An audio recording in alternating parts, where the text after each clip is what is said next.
There was a time when seeing the Konami logo meant one thing. You were about to play something great. Back in the 80s and 90s, Konami didn't just make games, they defined genres. Sure, you all know Castlevania, Contra and Teenage Mutant Ninja Turtles. But what about the weird ones? The bold, the brilliant, the forgotten? Today, in no particular order, I'm looking at 6 arcade Konami classics that flew under the radar. Games that deserve a spotlight, a remaster, or at the very least, a little bit of recognition. So at number 6, we have Iron Horse. Before Sunset Riders stole the spotlight, Iron Horse was Konami's first trip into the Wild West, and it's criminal how few people remember it. Set entirely on a speeding train, this 1986 arcade side-scroller throws you into the boots of a lone cowboy, battling outlaws, dodging dynamite, all across a rickety locomotive, packed with danger. The concept is pure gold. Every level is a different section of the train, from the passenger cars and the cargo wagons, to the rooftop and engine. Enemies leap through windows, crawl across ceilings, and even ambush you from behind crates. You're constantly on the move, and there's barely a second to breathe. Your cowboy isn't limited to just shooting either. You can punch, whip, or fire your revolver. The game rewards quick decision making and movement, especially with enemies coming at you from both sides. Visually, it's classic 80s Konami. Clean pixel art, bold colour palettes, and a catchy spaghetti western soundtrack that makes every gunfight feel like a showdown at high noon. Despite how fun and frantic it is, Iron Horse was never ported to home consoles or computers. It remained locked in arcades, and over time, it just faded from view. Which is a shame, because it laid the groundwork for the fast-paced, stylish shooters Konami would become famous for just a few years later. If this game had launched even 5 years later, with more fanfare or a console port, we might be calling Iron Horse a classic today. At number 5 we have Trigon, released by Konami in 1990 and rebranded overseas as Lightning Fighters. This is one of the company's most stylish and overlooked arcade shooters. It's a vertically scrolling shoot 'em up that throws you into the cockpit of the Super Fighter, a sleek, high-tech ship built for war. Across 9 stages, you'll blast your way through swarms of futuristic aircraft, tanks, submarines, and heavily armoured bases. The game's bosses are a visual highlight that blend machine and menace.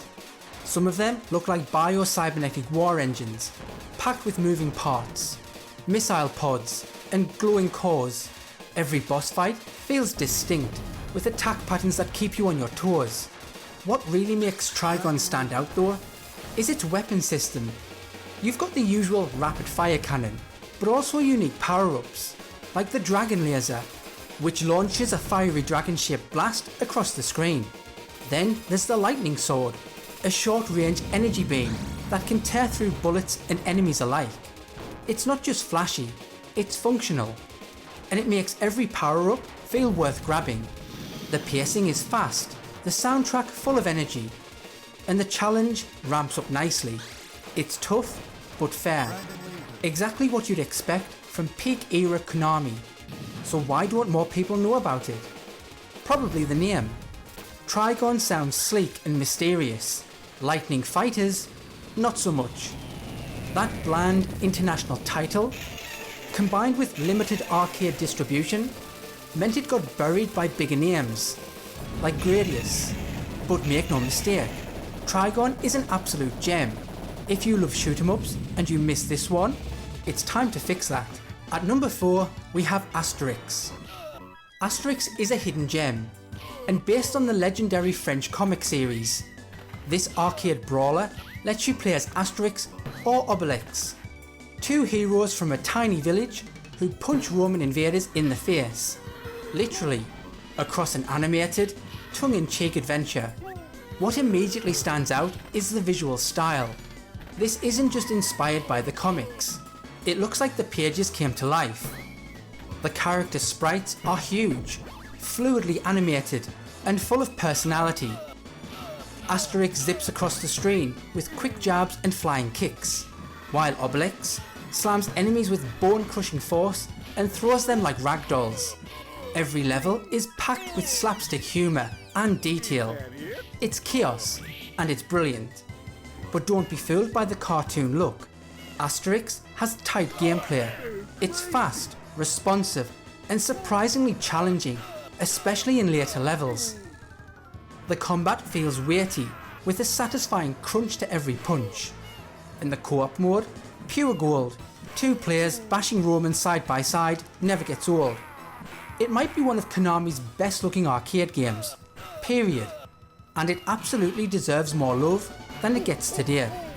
At number 3 we have Bucky O'Hare. Based on a short-lived cartoon, Bucky O'Hare is a space rabbit with a blaster and attitude. And in the arcade version, he's joined by a full squad of alien misfits in one of Konami's wildest 4-player games. It's a run and gun at full blast. You choose from Bucky, Deadeye, Jenny or Blinky, each with their own weapons, attacks and style. The character variety keeps the gameplay feeling fresh, even in the middle of complete mayhem. And there's a lot of mayhem. This is Konami in their prime, with bright cartoon visuals, screen-filling explosions, and music that feels like it's powering a Saturday morning action montage. The level design throws everything at you. Alien planets, deadly obstacles, wild boss fights, and some truly chaotic enemy waves. It was too good for how little attention it got. The cartoon flopped. The arcade cabinets weren't common, and without an arcade console port, most players never even saw it. But the game still holds up, and absolutely deserves to be remembered. At number 2 we have Mystic Warriors. Imagine Contra, but with ninjas, neon explosions and ski slope shootouts. That's Mystic Warriors, a forgotten arcade gem that showcases Konami at full power. Released in 1993, this 4-player side-scroller lets you pick from a number of colourful ninjas, each with their own flashy design and rapid-fire attacks. It's non-stop action from the second you hit start, grenades flying, enemies flooding in from all sides, and screen-shaking bosses that wouldn't look out of place in Metal Slug. But it's the level variety that really makes Mystic Warriors stand out. 1 minute you're tearing through a snowy mountain, dodging snipers on skis. The next, you're leaping between planes mid-air while fighting cyber ninjas. Every level throws something new and over the top at you. The visuals are pure Konami style. Crisp sprites, fluid animation, and big, bold colours. The soundtrack is all high energy, and the pace never slows down. It's like the 90s exploded and the shrapnel turned into a video game. But for all its quality, Mystic Warriors quietly disappeared. No home console version, no ports, barely a whisper outside of arcade circles. It lived and died in the arcade, which unfortunately meant a lot of players never got to experience it. That is until late 2023, when Mystic Warriors quietly reappeared on the Nintendo Switch eShop as part of Konami's digital re-releases. No fanfare, no headlines, just a quiet resurrection. And honestly, it still plays like a dream. If you ever loved Contra, Sunset Riders or Teenage Mutant Ninja Turtles, Mystic Warriors is their ninja cousin. Louder, faster, and somehow forgotten. Finally at number 1 we have Ye Are Kung Fu. Long before Street Fighter 2, before Mortal Kombat, there was Ye Are Kung Fu. The arcade game that kick-started the entire fighting genre. Released in 1985, this was Konami at their most innovative.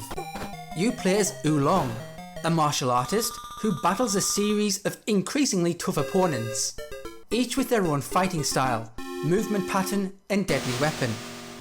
At the time, this was kind of mind-blowing. There were no continues. Once all of your lives had gone, you had to restart all over. There were no combos, just quick reflexes and fast movement, as you dodged stars, chains and flying kicks. And yet, it was deep. Every enemy forced you to change tactics. Some kept their distance and threw projectiles. Others rushed you down. You had to learn on the fly. The animation was smooth, the controls were fast, and the action non-stop. This was the first time many players ever saw a game where two characters faced off in a one-on-one fight, not just with punches, but with real martial arts flair. It introduced ideas that would later become genre staples: multiple opponents, unique movesets, special attacks, and arena-style matchups. Ye Are Kung Fu even had jumping attacks, crouching moves, and mid-air strikes, way ahead of its time. And the cast? Iconic in its own way, from the shuriken-throwing star to the nunchuck-wielding nunchak, each enemy felt like a mini-boss. It wasn't just a fight, it was a performance. Was it balanced? Not really. Was it fair? Sometimes barely. But it didn't matter. Ye Are Kung Fu was addictive, bold, and unforgettable. Without this game, it could be fair to say there is no Street Fighter, no Tekken, no Smash Bros. This could have been the blueprint, the prototype, the pioneer. And it deserves to be remembered as the legend it truly is. So there you have it, 6 forgotten Konami arcade games that absolutely deserve more recognition. Before the pachinko machines, before the corporate weirdness, Konami was an arcade powerhouse. These games weren't just fun, they were bold, experimental, and full of personality. Some of them pushed genres forward, some were just pure chaos. But all of them reminded us why Konami used to be one of the best in the business. So did I miss out one of your Konami favourites? Let me know in the comments. So thanks for watching, please do like and subscribe, and I'll see you next time.